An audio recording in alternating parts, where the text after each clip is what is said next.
edo wa down yo. Oni ka pon wi edo ya fe no re Nigeria. De banore ewe bo ya fe wa wesi.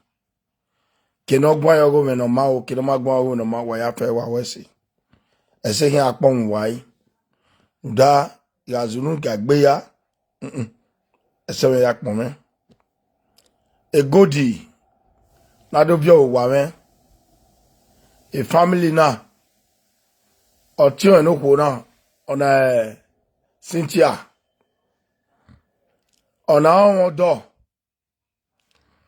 no na won do o yo chief edugu ofo no be ka to won ona be zere a chief edugu ofo be zere odiesi palace ona be diari palace e mani gimme no kwa no gba no enegbe ona do ri okwo na Cynthia okwo na akara mage ya tuta eu kopu mage ya tuta iwodo me no ti weje awe owe chief edugu ofo re owe kia that 2 minutes drive no ona egbe mu akara ona egbe mu lo wa me marriage do mani hu edi ose no a marriage de mani hu ne oh god otokuna ba we kia no ya we Dubai uwe Siloko Road uwe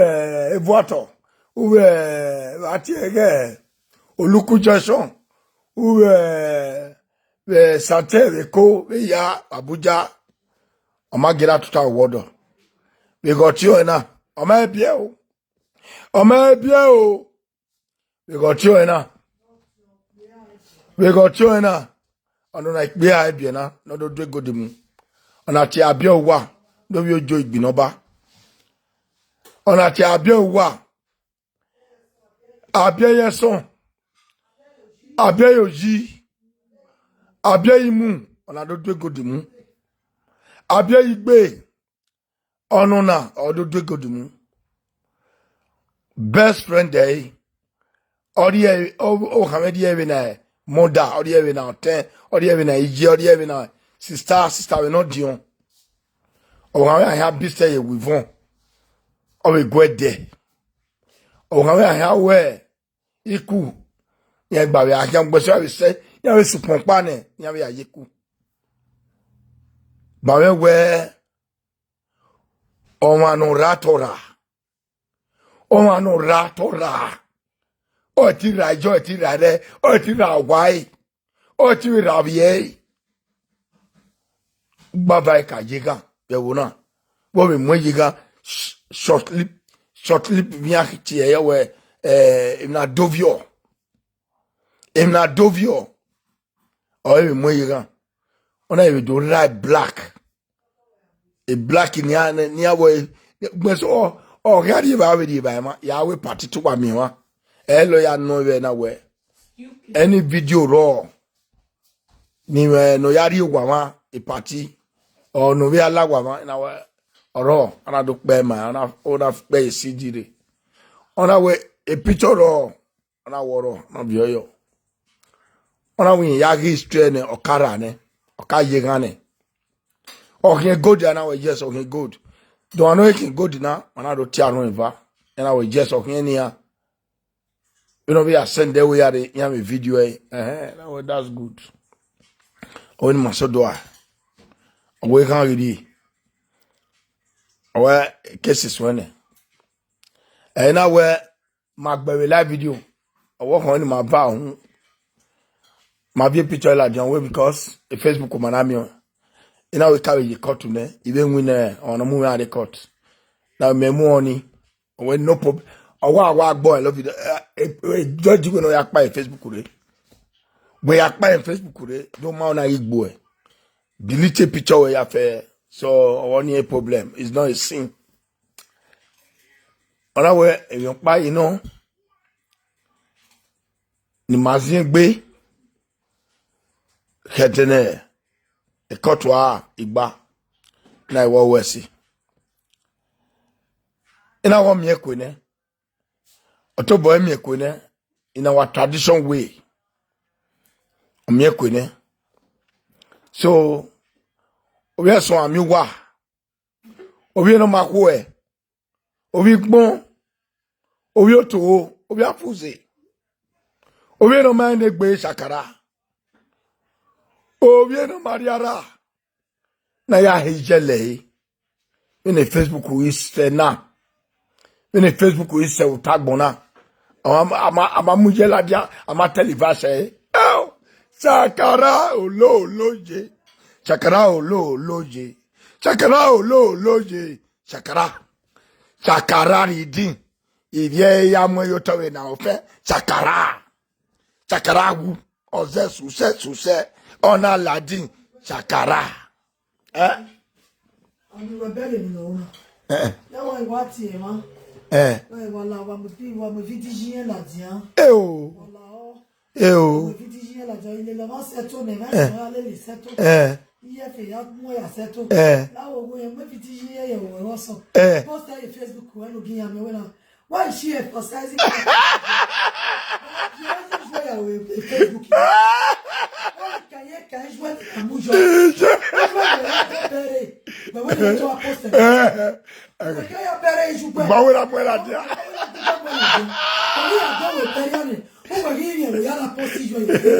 Shameless.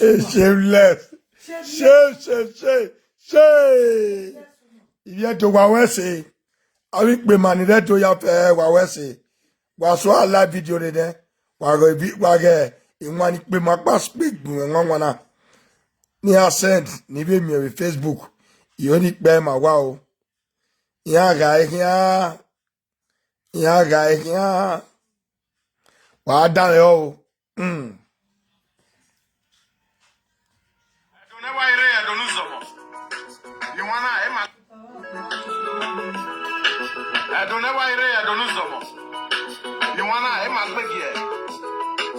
Atakpara palojo yi igbe agiano wogo ani kina yenoge abia yuwa ojo glory lórí pinopa para wenu retondo Ye do wa wese odo iwaya ukure ni kaw ayelala usumba isago kekewe usalo dasi edonu zomo ayi na ni wana o. Ojo glory no you be no ba oya gbon working oya imi working oye go di abia you wa no you be no ba oya gbon working oya imi working oye go di ubati oyi severia oye la ugba ba be jeni here now, a glory, no been no bad. The glory one, you are going for the 3rd round now. You're going to give your out. Ataparapa no gyoyi. A glory, no been no bad. Gyoyi working. One of your body near. The way you are. Quiet lala, okay, we sang go up, that way, Muta. Bagay. Jomo ajawebo. Odo gbepe mi oko. Awe daki adwara. Omono gbenanedo, the social media president. Ewe onwe agba ekweku. Egbanu retio sanu dazi retieni kaw. Omono gwa badale doyi. Omono gbenanedo. Onagima o lagba ekweku. Aigbodo level. The glory. Uwe shakara uhi. Uwe chief. Omanu wakbaruwa. Wakbariwa ewopa. Ewe ya dwe ikodibu. Wari alu alakon. Itugbe o.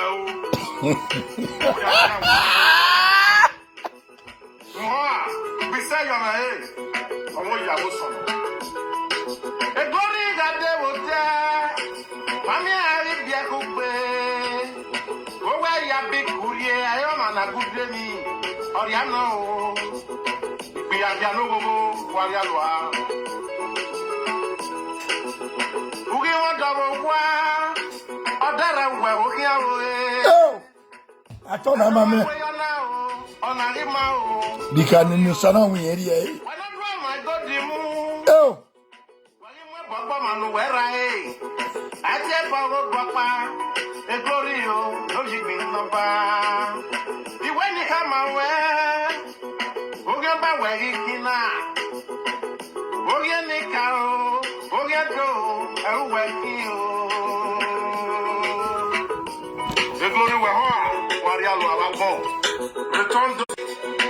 otherwise,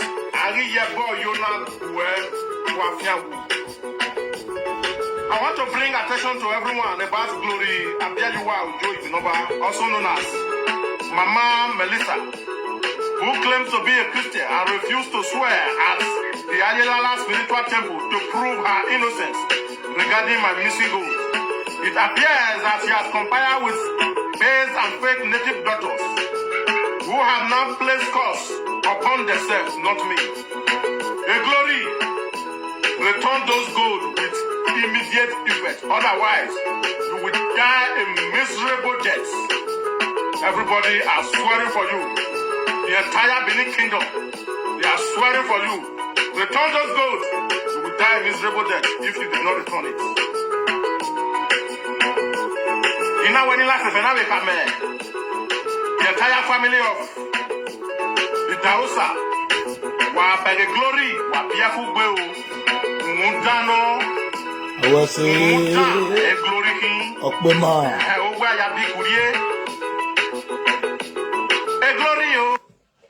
Hey, then one year so no, then 1 year so no. Then shame my disgrace no allow it be. Eh? Ara mane hui. Ara mane hui. Do we do one sa of your ma. Do we the egg wager of your ma. Eh? I'm with portraits to Ariowa. I want to say I now I was a fish bar. I want to get no. And my panera, a panoetic, we ran away. A pano. Do I my pagoto yourself? Well, we are not protesting. It's not tonight, color. What don't we? Danoya, I had you. Feel like why it does be a full pot of stew, away your moo, and your moo, and Sophia more pot of stew. And Sophia more pot of stew will not see. And Sophia Yagui. I like the better yet than ever. Sophia, when I do my pot of two, or we Jamie, we first time ever with pot of two. Oh, we just wap your one way, Papa. Have your one way. I'm telling you on Facebook. How will we be? What's your party? My dog bomber. And it was 2 years, 3 years ago. Not working out one, but in matter we also no. In here, whatever not you. If I like a bay, if I like a beautiful, I don't know what you I don't know, Mamma, Mamma protest you. Yeah, I did bebo Gokuna. I will get good a bebo gear. Here, why I bet. Here, why I beg in Yomo Jagba, I bet. Yomo, no do the barena, I bet. Never barely no one been at the Vonadia. Ah, wow. When they can be there, been at the Vonadia. Ah, wow. Say bonny. Oh, not like by a little one bina. Ah, wow. Then on that way, we have a beer, we have a beer, a bedroom. No, now we're not very bedroom. The student who got me, they were not there.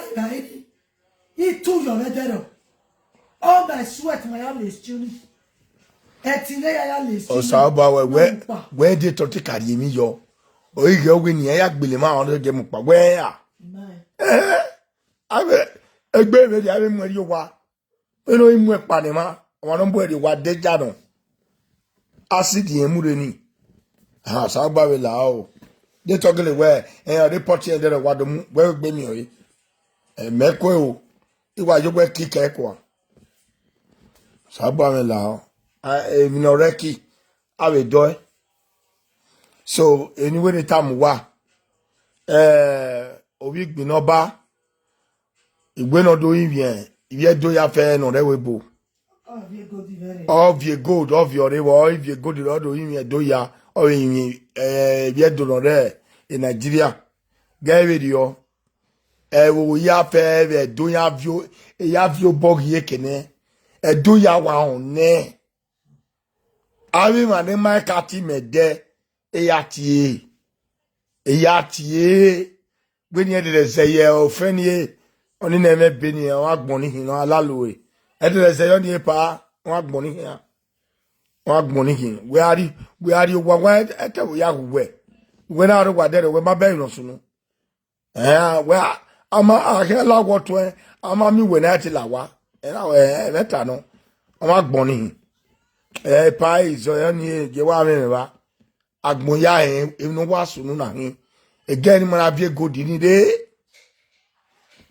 ibi do ya fe agwalo na we mi na wa oviore so me we tami awe ave ni wan na wa oviore yen ya wunya he ne awe ti even over aru pa ni ma we te gba wa gui oni we yen mu gizabo owe godi ni ya to mo so oviore wow mani atari ima oni se ni owi to bie mu gizabo ma wo te ku ade mama te ku owe godi ni to avio ere owi emi awu owe said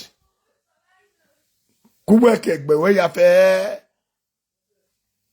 kubwe ke gbewe ya wa avian la webo owe godi ni to avio ere iye mo o ma di tada ami pa na ti wo tedo omo owe godi nto avio owe to wa eya agba o te ya agba wa full egbo e won we ti omo oyime my daughter uche my sister uche twin ekwena wa una we to ya dekun ebi toka bo be force boni o bo be force boni yawe o se eboni iyi tie o we come let us talk now for what or let us talk please when do you have time you have go agbo ya je botie bone because of my Facebook ya ye botie bone now when you day we ma do me gbe wa o yo sigbo mo bi o si ade wa me ma ti gbo me wa so mo head o we ni bu wa de now we talk to ava wo awagbon do we na talk we ade kinimeji mo bu we de we ade kinimeji ori mo fo me se so no so na hina ya vie fo ya vie e phone mi o me o di ere e godi anu vioi o viore e single o ponu vioi o viore ekpo nuwe mu o ma bibata okay ekpo nuwe mu ekpo nu mu la ja Facebook wene sande ko nu mu la ja gwe mo yiwa ekpo nu mu la ja Facebook wene mu la ja ma be godi no hwani nuwe mu la ja ni no amoyiru e godo wo han no una wonu e kwa joy aka ude gold ehia agogun no ma ba wo han do mu ona do mu picture ge ona do mu gwela de ona we oni ona se de go we godi en o mu yuru na e na so na we e we bo pologbe in Africa now de Nigeria ye ilo gugwa ili oko wala de ma wa men ba ile ma ili oko wala de but e we bo pologbe but nevertheless ima ye gwegona o ijo wana ije ati ege ije fi ta man of ye go dire o ije fi we mana vie go dire ma we in Nigeria mana do efo a store we in Nigeria ije fi akuye wo do ri o jayo we avion yin wo do ri o jayo ekenugbe werie we kian egwano kian what we no wo ri mu nyaun egodi ni togba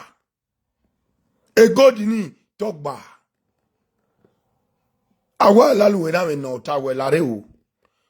We the we na we vebo we vebo. The church yen jo. We na ya vebo. Una ya vebo. Wa. Uka be vebo. Madu nu yo. Una ya tie o bokpa. Una we na we lerun nu we. Le bonu be tie o.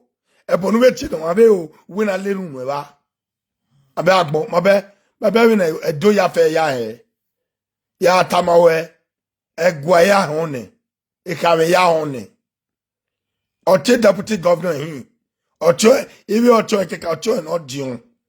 The senior brother to Dennis Idahosa, the deputy governor of Edo State. Number 2. And he's going to be the governor of Edo State after 8 years. After 8 years. Oh, wow, lava. Anybody don't want to work contest. When I did at the Bofiro, I'm alive. You know, private sunu. 8 years now, wa agba or would be like for governor. Wow, I'm here. Kokpe ya we support eh. Imanama ka support support eh. Wow, I'm young win or I win in there. 8 years of your we back before one week we lava. A PDP will be new bono ya la o tedo adiana afia we. Then ya walk you know when you do kunu me when you do kakon no one when you do kame every that time. And the federal APC one for everlasting. APC one everlasting. Every ni party of agbina eh. Ọ̀kan ni agbelegbin o ni ayo pe agbelegbin o ni ayo si agbelegbin o except a war live oni. Awoko live oni. Age yani je ewu no ma hin do la o. Gberani re. Without a war mala o. APC wa no gugwe no ya wo edimo fitane. Akase Etiyon bawe no rekete akase Etiyon bawe no rekete akase Etiyon bawe no rekete akase edimo fi no o ateme me no tie de oji efi wuri e itai na we me go dina amosto mi ogogoi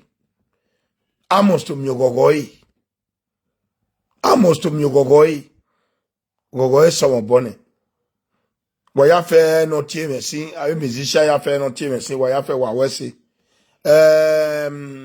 Igbama no tie me bedo wawesi, no tie me webo wawesi. Enyo pa ni ya itamuwa. Oga imwe gold ona iti o mano tie we na do mwe gold. O ladian o imi waya fe. O imi edo ya fe.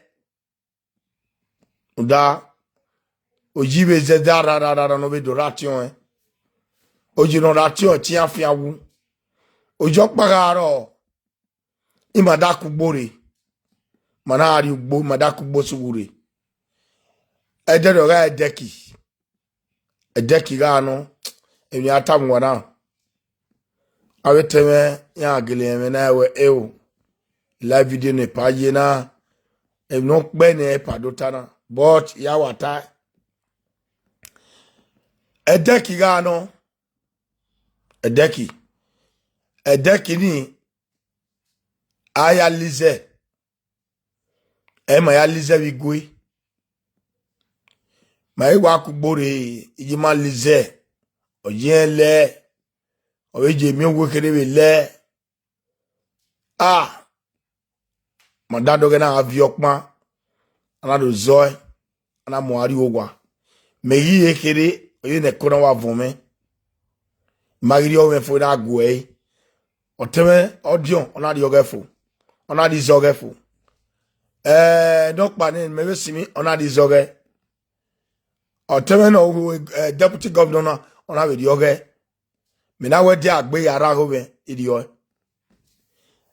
no ji yan iware ba so enwu do be mage okpe oti ma pano kado tu ma wa va a collis or win mystery even a so rest in peace a collis in abulele I mean atana ore mi ya zebai uno give when you me ahwe collis in abulele Me man no na do twi me wa van. No na the woman wa van. Get to do ki un di ma yo to. Because we don't am we cutting igwe. Me ma we maropo ma we okpe o woman onakpa. Me do to ah e dey mu me vie e o ne gwe lawa. Ite yori ne na egbe wa sopon gbegbe. Yene wa tota o ila wane the bawe boss e nore ona wa tota izeme ne ona kawari yo. Ijeme o. Izeni ona kawari kuye ni be ade ona wari yo. Do boyen yari yo de kuye gi no ona de ze. O wa di ze ona wa vie single. O gi stame. Ona wa lode. Ike ko gi mani ma yajugbo. Eyan ro lipa. Yana mo pa. Era wi yin ho. Emi tu kuo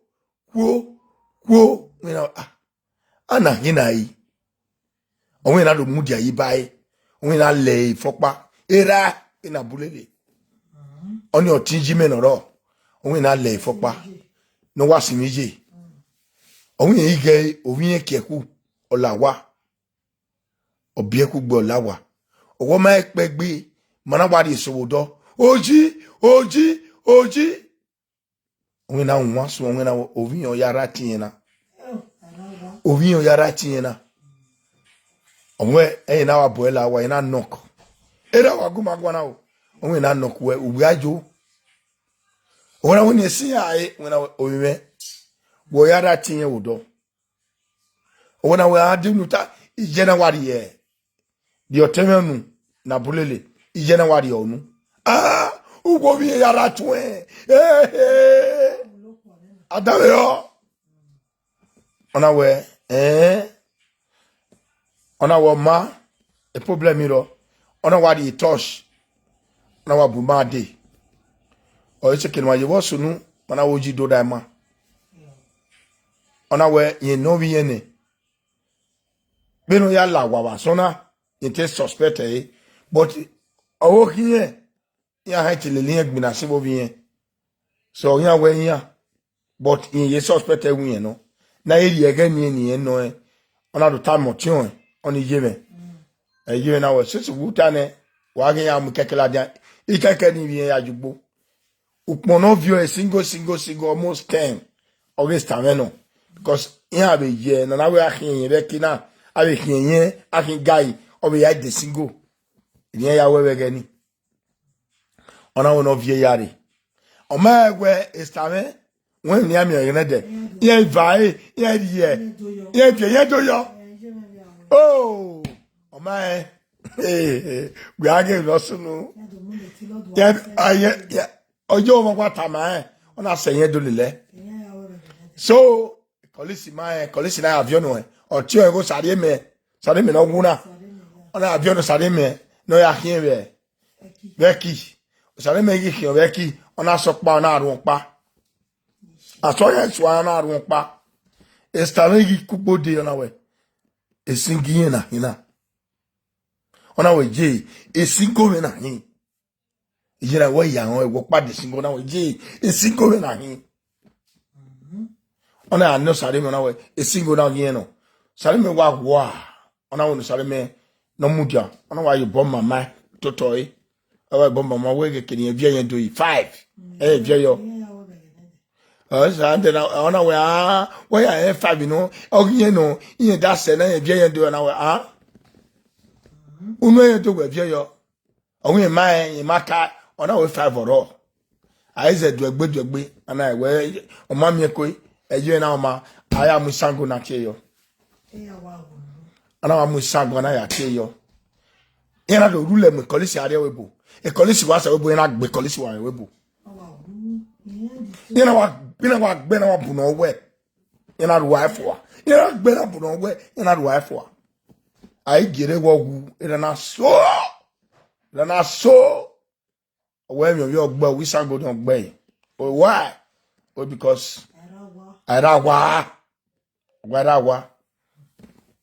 o we de ni emi wa so ni e de we nyo yara tin etien no we suffer here no we oh my god in here asoni Ize me wa so yi.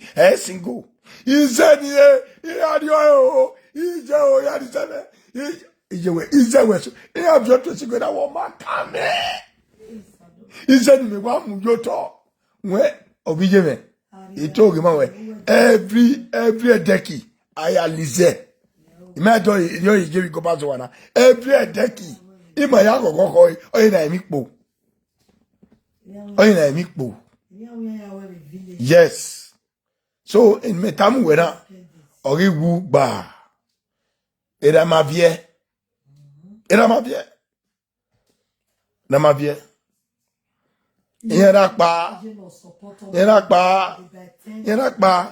O me pe.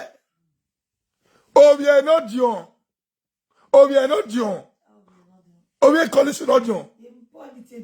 Iyo bien. O bien no dion. E deni mo wa we. E vi pone kere on the 25. O bi o han na wa. Ona wa me akubi pai. Ona we daddy, na chi me daddy.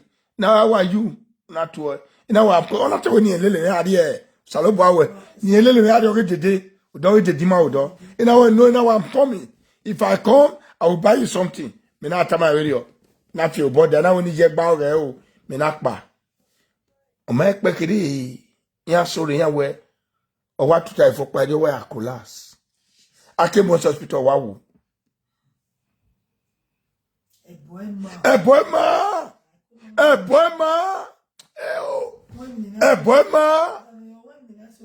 social media a presenter na mo bogbona da we o a presenter emi ayu mi ata no yemara maybe o ma tie bon one go we tie bon so ogo we awo oji araba eto esikpede a owune ojirora ba wegeni e ya hulo amuni ya gbele ya omo anu ra ema but owo we presenter o tiebo na wa you dey go ogbo ayela agbo we me la jo we tiebo ne ebo ti gbe but una yara Emma. It's very dangerous. So, finish egbe anything about no work. No one be different father, different son. No work. I'm sorry, to take off children in Europe is not easy.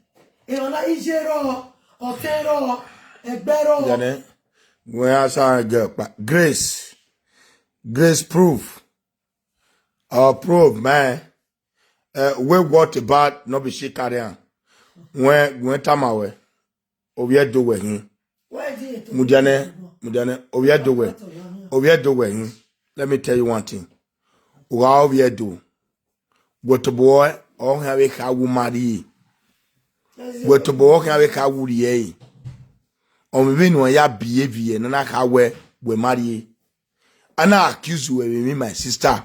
Gbina ne gbo wa ya gbina ne gbo o e ke ni e ma no accuse we e ke ni ado are bobo o ni ado ase wele o ma no accuse we ka ye la o ki sango ko go we tie zone do we ka be family we na o jano do ri egbe na ya se pe na bolo ya se family na bolo we kwe aso ma buhia e akwa tawo ije do wo ko we ye se ba tawo ije me but ma be we na iwe na ozo we na ya we na me we ije e conscious we balu we o imani geju imani goju imani ya wa en bu mo bia imani we ye ti we mi ro pa we do ki ojo we do kwame yo wa because orien yen we gbe kwame fo oyen ya tiebo won ma ge you no tiebo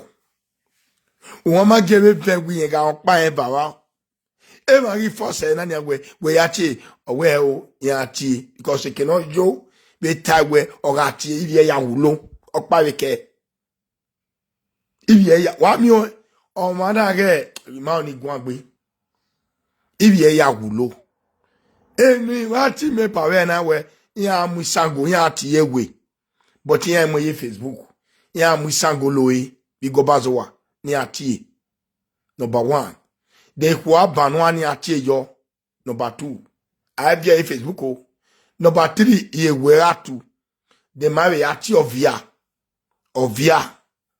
ma bege I bona eboni e kaina ya mi no ya lomie Ariana ya fiari abi to be here we ara sioma enyo pa we ro no ya ra wa wo egu paso a ba che bon egbe do wo emi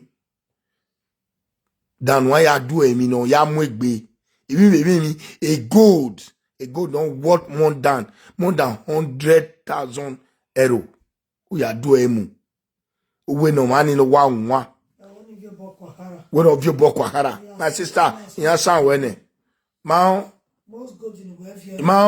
we ge ne bo what bo ge ne bo we no ya tie but the really tie is a guy because ya ori ya tie bo odo someone ma we gba the boy bo I go ba ni hin or ye go ba be ni akai be ne ka me kai when ma we gba adio wa ma do ri boyo or chief boy ona pa yen gware and well yes 3 months ikpe ha 3 years we are say tired do we 3 years out ukpe ha to me wona so no eri agwa gwanse inwane na we se ge over 8 to 9 months I can be pitching at you.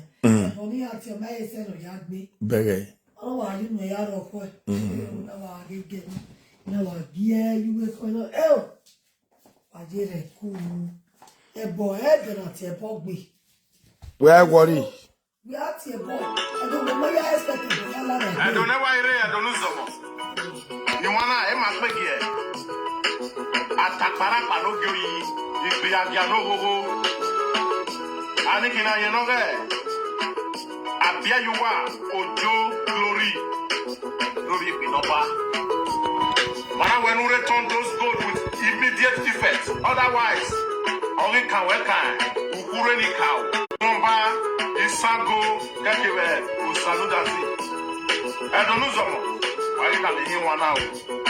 What I say?